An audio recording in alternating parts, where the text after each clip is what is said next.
Well, surprise. It's Ashlee and Shawn for Ray Free Professional Wrestling. We decided to do a quick blood and guts review. We are literally giving you our thoughts just literally 30 minutes after AEW Dynamite has gone off the air, and we decided to review the show for you guys. And Ashlee, overall, how do you feel about the show this 30 minutes afterwards? I will say for the most part I liked it, but I do think there were some like lower points there. I thought it went by quickly. The first hour went by quick because they shoved everything that wasn't blood and guts into the first hour, like normal when they had this match. Then blood and guts started off hot. Then it kind of stalled for a while. We got to where we need to have everybody out there to finish the match. And I feel like the ending to the match was a little drawn out because Darby couldn't find that gasoline can, especially if he wanted to. Yeah, you would think that they only had the one spot to really go into the ring. They would have put that right by there. But we're going to start at the beginning because we were opening the show in Nashville, Tennessee with a very patriotic celebration of our new AEW American Champion, MJF. Ashlee, what do you think of the promo? I think it's a little more of the same that we've seen from MJF in his promos. He has kind of like a deeper reason to be a heel now, so I was kind of hoping we'd see a little bit, something a little sharper from him, but I can't lie. That flag and the new belt made me laugh, and I kind of like the idea of MJF doing with the international title what Will Ospreay did with the IWGP US Championship last year before he came to AEW, kind of turning it into the UK Championship there for a while he had it. So I kind of see some parallels here going into All In.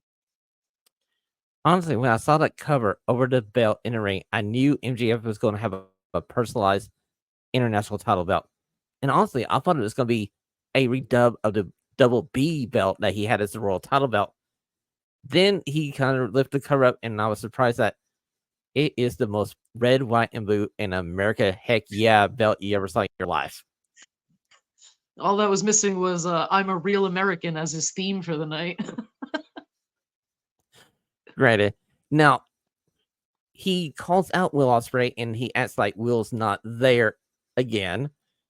But he gets surprised. Will Ospreay is there, and Will comes in from behind him, which I was happy that he came from behind the set. Hit the music, come down his baby face, and dumb baby face keys to heel like, oh, I'm here.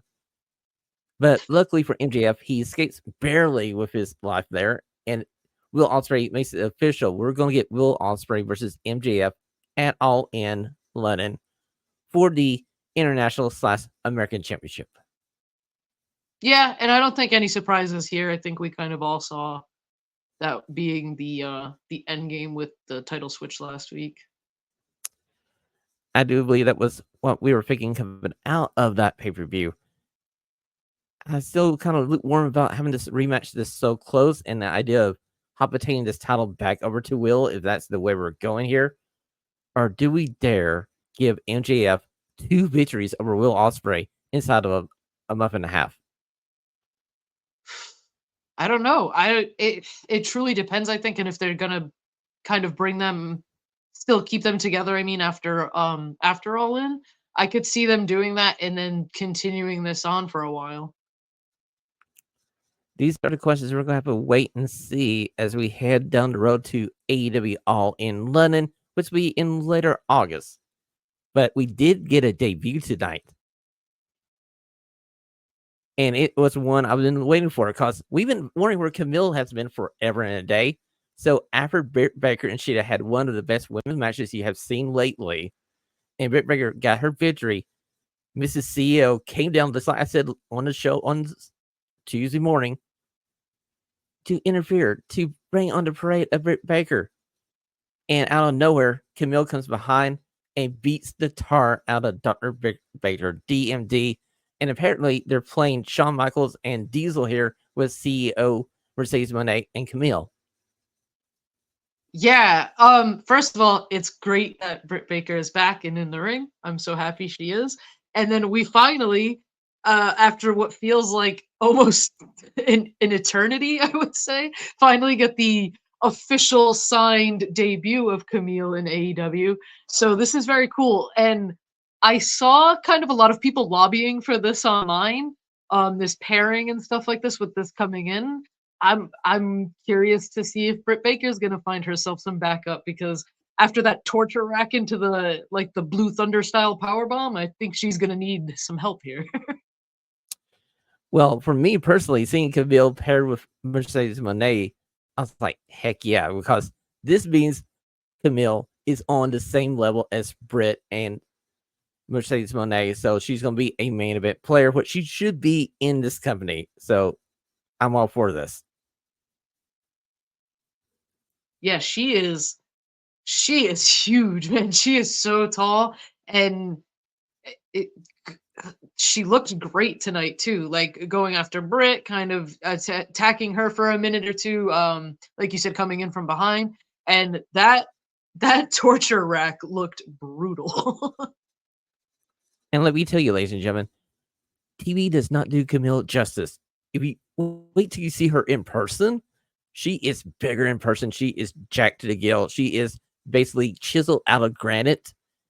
And I have never seen somebody her size with the ability to be like lightning quick, like lying quick.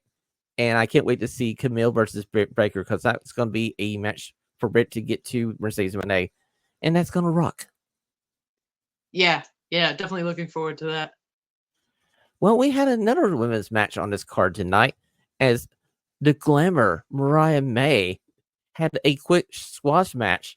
At the end of it, she kind of played Toni Storm's music and went, ha ha ha, fooling you people, she's not here. Unbeknown that Toni Storm's right behind her. This is this has become one of my favorite storylines AEW has done since the start of it.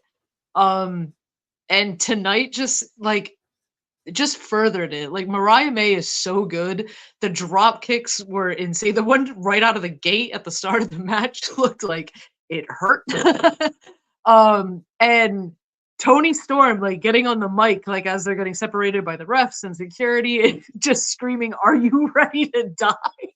That's insane. She's the best and I love everything about this and I cannot wait for this match at All In. And I swear to you, she's gone to short hair Toni Storm, if you noticed that tonight. And I was going like, she's evolved this character yet again to even be more insane. Yep. I just it's nuts. Like everyone that worked on this like storyline from start to end just perfect. Actually, this could be easily my feud of the year and storyline of the year all wrapped up in one pairing. Truly it might be up there for me too cuz I just I'm so happy like the growth of the women's division in AEW has been just phenomenal and this to me is kind of like its crowning achievement right now. True, very true. Now, let's move on to the Blood and Guts match. As we thought about on our show Tuesday, we were correct. There's tension between Heyman, Adam Page, and the Elite because at the beginning of the show, they're trying to find where Heyman is, and one of the Jacksons go like, "He'll be there. We have a deal. He'll be there. It's no big deal." So Heyman, Adam Page music plays. He doesn't come out. Next thing you know, we have Source and AEW World Champion walk down to the ring. Out of nowhere, running down the ramp, Heyman Adam Page and nails him with a chair, and he handcuffs him to the cage on the outside and just beats the tar out of him until Matt Jackson gets on the mic and basically tells Heyman Adam Page, "Get into the ring or we're going to fire you." And I was going like, Matt Jackson, I think you just F up. I've been waiting for a Hangman versus Matt Jackson match since the Kenny Omega storyline when they kept getting in each other's faces. I'll take it now still. I love kind of Hangman just being so obsessed. He, like you said, he doesn't even come out until Swerve is out there because it's not even worth it to him to be out there because he doesn't care about the elite right now. He doesn't care about what they're doing. So everything between Hangman and Swerve I thought was perfect in this match. I kind of was like upset when they had the early exit out of the match. Yeah, I was too. It's funny because you talk about how much Heyman and Adam Page didn't care about the elite. There's a moment in the match where they're all getting their butts handed to him. He's just standing in the opposite ring, just not my problem. Not really my Yeah, problem. No. exactly. Like there's some people that were like pointing out, like Hangman, kind of not worried about the championship. I was like, it's not what he's focused on. He's focused on revenge and hurting Swerve Strickland. It's not about the championship. It's not about helping his friends, quote unquote, in the elite. It's about Swerve and this just how Swerve has burrowed into his head and just been staying there for months and months now. And we cannot walk away from this review without saying he nailed Okada with the buttshot lariat. Now, granted, in Heyman and Adam Page's defense, it was accidental because he was aiming for somebody else and they got out of the way, but he nailed Okada. And I gotta think the Rainmaker is gonna owe him one. Yeah. Again, I think we're getting this match. I'm hoping announced soon for All In because that's going to be a big one. Exactly. I feel like we know that the world title match is going to be Swerve Strickland versus the American Dragon Bryan Danielson. And like we said on the other show, we are perfectly happy with this being the path for Heyman Adam Page at the moment until we swing him back around to Swerve. Yeah. Yeah, I can't wait till we kind of come back to Hangman versus Swerve because that reaction that they got with the holy shit chants, like just for the face off, I think people are ready for this. I think we all are. And this the fact that that moment where they're staring off at each other from opposing sides of the ring and the crowd is going, holy beep. And they're slowly walking into the ring like two cowboys going for a showdown at high noon. And they meet in the center where the two rings meet. And the crowd was going wild for them just throwing punches. Yeah, and honestly, that was I think my favorite part of the entire match. Well, speaking of blood and guts, let's go on to the next question I got for you. Should Blood and Guts be commercial free, or should we move this to a AEW pay per view? Because boy, the one thing that took me away from this match is the constant switching from, oh, we're going to we're going to picture in picture, we'll be right back, or we go to commercial and we come back and we're missing sections of it that the live crowd got to see the whole match. Yeah, I think we should make it commercial free, especially because we've had times in AEW where Tony Khan has kind of forked up the dough to get a half hour block commercial free. I mean, Blood and Guts ran about a half an hour tonight, minus the beginning promo that introduced the match and everything. And like you said, we didn't have much of an overrun. So I think if you needed to, you could absolutely fit the match in a half an hour. And I think maybe if they do get this new deal done or whatever and they do get some more stuff on streaming, maybe they could do sort of like a PLE type of thing for Blood and Guts in the future and that could that could be a better option.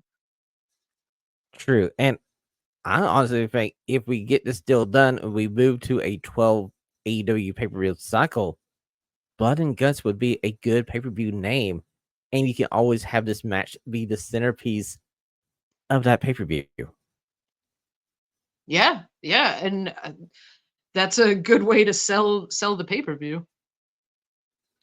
And honestly, this Blood and Guts was like any other Blood and Guts we've seen in the last 4 years. I feel like we didn't have the hype going into this one, but the match made up for the lack of heat going into this match. Do you believe that, or am I wrong? Yeah, no, and I do think especially like I thought the Acclaimed looked really good in the match. I know like we kind of said like they're kind of like I think the biggest outliers in this match of like why are they here, type of thing. But I thought they looked really good in the match and Anthony Bowens took that crazy fall off the cage through the table, so hope he's good because that looked rough. See, that's the thing, because I feel like they built that stretcher during one of those commercial breaks. Because when I came back from a commercial, I'm looking like, how did they build that so fast? And that's when you know, there goes Anthony Bowen off the side of the cage and through those tables. Yeah, and like we were saying, like I think they do need to, like you said, like they got to do something to get this either as a pay-per-view so it's uninterrupted or commercial free because like you said, the big chunks missing out of it and the you know the spots where you can tell they know they're on a commercial break are kind of some like dull moments in those matches. Exactly. I feel like it's a great concept. It's just not a concept you can do inside of a 2-hour TV show prime time. I feel like you need to figure out either go commercial free, fork out the money once a year to do this, or we slide this over to the pay per view so it can get what it needs, the time it needs to breathe. Yeah, especially because, like you said, like that first hour, they tried to shove everything that wasn't blood and guts in that hour. And I think, honestly, that's sometimes one of AEW's biggest things they need to work on is their pacing because sometimes they just throw things at you a million miles an hour and you're just like whoa it's a little too much sometimes like you got to give some things some time to breathe and especially a match like that. Now, let's go to the finish of this match because my biggest question is, are you happy with the way the babyfaces won this match? Because it basically came down to Darby Allin pouring gasoline on Jack Perry and basically threatening to set him on fire unless he got a TNT title shot. I loved Jack Perry despite this not saying yes. Feels I it was kind of a weird ending, especially because Matt did it, but I kind of loved Jack Perry not giving Darby what he wanted, even though he's been set on fire by Darby before and he knows he will do it.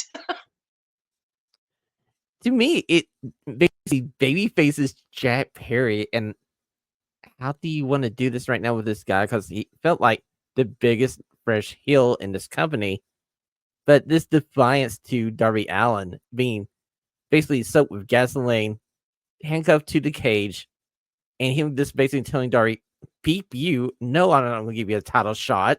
Do it." It just made him babyface. Right, and what kind of I am curious about what kind of tension it will cause if anything between like the Bucks or Matt Jackson and Jack Perry. They've just started this stable not that long ago, so I don't know if Jack Perry will like kind of want to stay under the leadership of that, you know?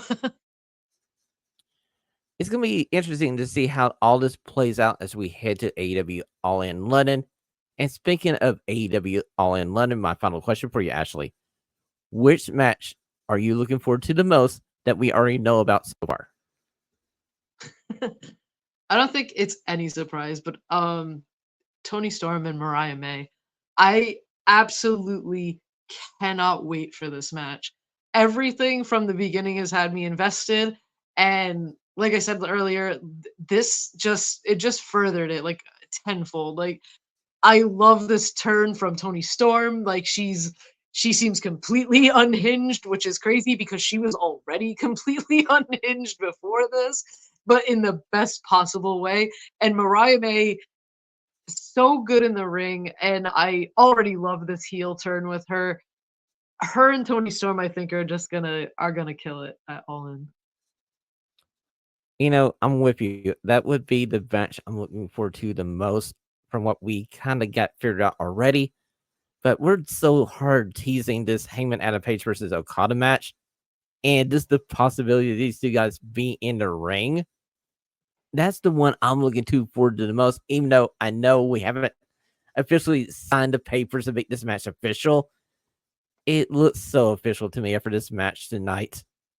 I was gonna say, I think that buckshot made it official because Okada is not gonna be happy. He had already shoved Hangman, and again, this is another one I'm completely looking forward to. And it's kind of strange that they did things this way because Swerve defending his championship against Bryan Danielson at All In kind of feels like such an afterthought because they immediately still have him feuding with Hangman again. And hey, I love it. We all love it. But I don't want Bryan Danielson's match to feel like an afterthought as well because that could also be match of the night.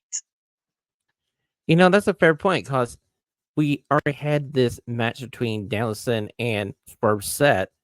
And like you said, we still have these interactions with Swerve and Hangman Adam Page, Swerve and the Elite. It's like they're trying to play all the cards at the same time. And I know we got All In, All Out, basically 2 weeks apart, and you're going to need matches for both cards. But we need to have some more interaction between the American Dragon and Swerve. You know what would have been a perfect way to do this is have Dragon come down tonight to make the save for Team AEW. The Elite are about to win this match, and it takes the American Dragon to save the day. Yeah, and then you could there's history with Bryan Danielson and Hangman. There's history with Swerve and Bryan Danielson. There's a lot of stuff you could have done with that had they gone that route. And it's no DQ. He could literally slide into that opening they cut into the cage and basically laid out Team Elite. Yeah. And then we would basically have Dragon looking at Swerve going like, you needed me to save you, and now I'm coming for that title. Voila, we're done. We're off to the races. Yeah, because it feels weird that they have a match set, but they're continuing to build a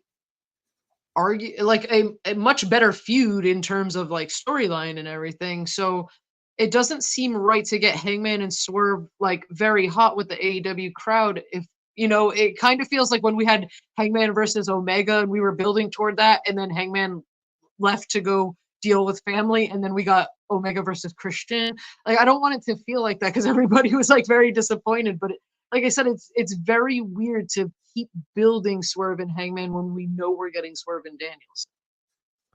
Yes, that's the way I feel too, because I don't want Danielson's final few matches in AEW as a full-time professional wrestler be a afterthought, like you said. We'll just have to wait to see how this plays out as we head to AEW All In London. So, Ashlee, thank you for hopping on here and helping me out with this AEW Blood and Guts review. Look, we'll see you this coming Monday night on Ready Free Professional Wrestling. Ashlee, tell the people good night. Good night, everybody. And justice for Bullet Club.